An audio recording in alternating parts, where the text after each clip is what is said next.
In today's video, I'm going to show you how to make an arrow block. Hi, I'm Kim Jamieson Hurst of Chatterbox Quilts, and recently I made a quilt that had pieced arrows in it, and I had a hard time finding any instructions online for how to make the type of arrow I wanted to make. So I decided to create my own pattern, with the help of my husband, of course. Math is not my strong skill. Okay, so the project I made is called Creative Directions, and I made this for the Island Batik Ambassador Challenge, and you can see all these different pieced arrows in it, okay? So, very simple, not hard to make, but as I said, I couldn't find any instructions online. So, this is what the arrow block looks like, okay? Now, obviously, when you put it in your quilt, it can go in any direction you want, so you don't even have to think about that. But what I did have to think about was what size I wanted to make it. So that was kind of, along with the thinking of how big I wanted my project to be and how many arrows I wanted into it. But I came up with a size of 9 inches finished this way, 6 inches this way. The block you see here is, of course, 9.5 by 6.5 because it's unfinished. But very easy to make. You've got the arrow head here, so this is really a flying geese block, and then you've just got basically strip piecing here for the shaft of the arrow. So let's talk about the sizes of the pieces you need to make this 9 by 6 inch block. The body of the arrow and the arrow head is a piece of fabric, 3.5 inches by 6.5 inches. You actually need 2 of them, one for the arrowhead, one for the shaft, right? You're also going to need some of that background fabric.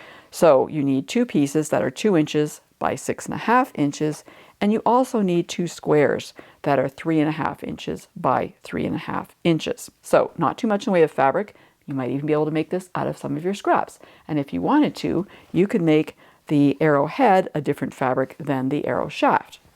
Just something else to think about. All right, so now that we've got all these pieces, what are we going to do with them? Well, we're going to start off and make the arrow head first.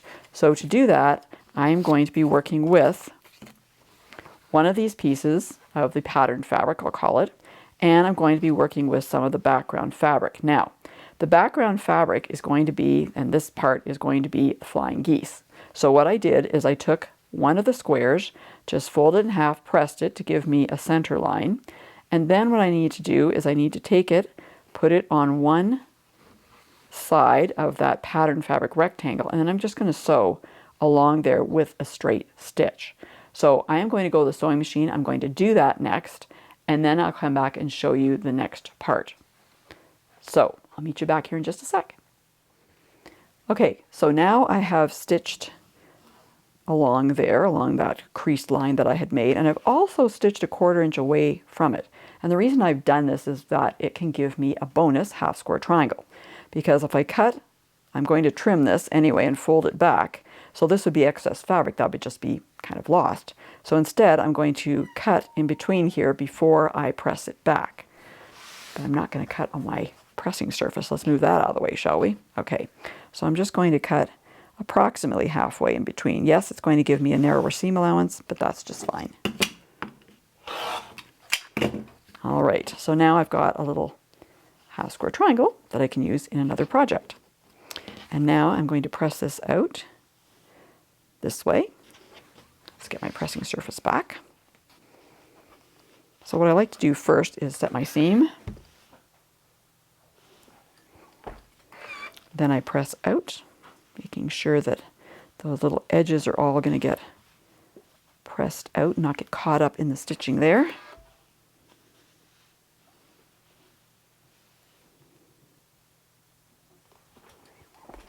And to make that lie really flat, I'm going to give it a bit of easy press. You can check in the description below for information on that easy press solution that I like to use.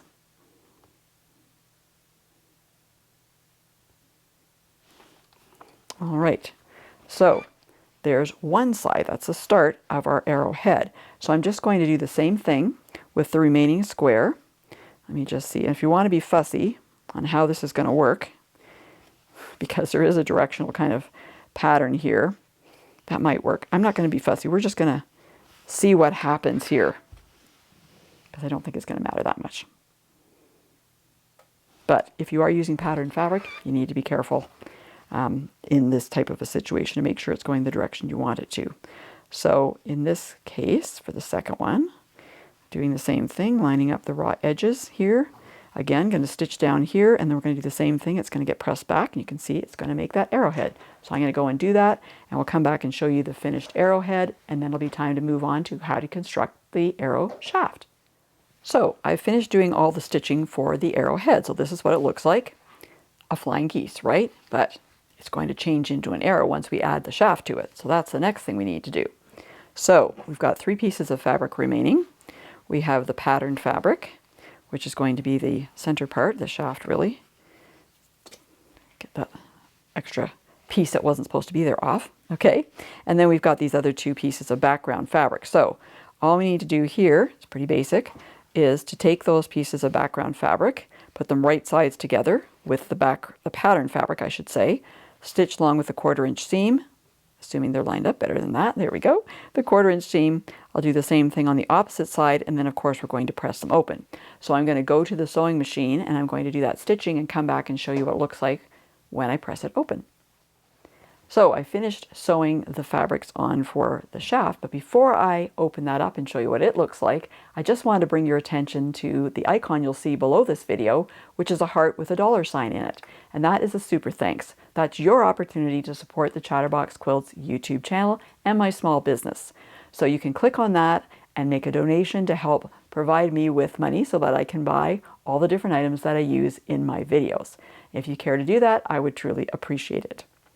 So now we are making the shaft for the arrow. I've got the 2 background pieces sewn on, and we've got the pattern fabric in the center. So we need to do some pressing now, right? Press first to set our seams, and then we're going to press this open. And because I'm using some white background fabric and a darker color in that pattern, I'm going to press towards the darker pattern fabric. Okay, there's one side done. Another side coming up.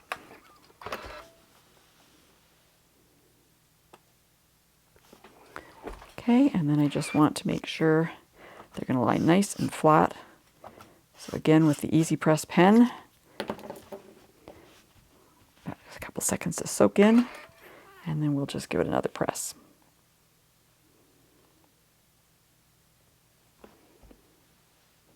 We're almost done. Those are pretty easy to make. Actually, they're not difficult to make at all, but I think they look pretty cool in a project. All right, so now we have to put the 2 of them together, right? So very simple. You just have to line up the edges, all the raw edges there, put them together like that, sew along with a 1/4 inch seam, and it's going to be just about done. One more pressing to come. So let me go and get that done. I'll come back here for the big reveal. All right, here we go. It's the big reveal. Almost. All right, so I've got a few more seams up in the top here, so I'll probably press towards the shaft of the arrow. That'd work a little bit better. You're always trying to reduce bulk in your seams, so keep that in mind when you're pressing if it's possible. And then again, to make it lie nice and flat.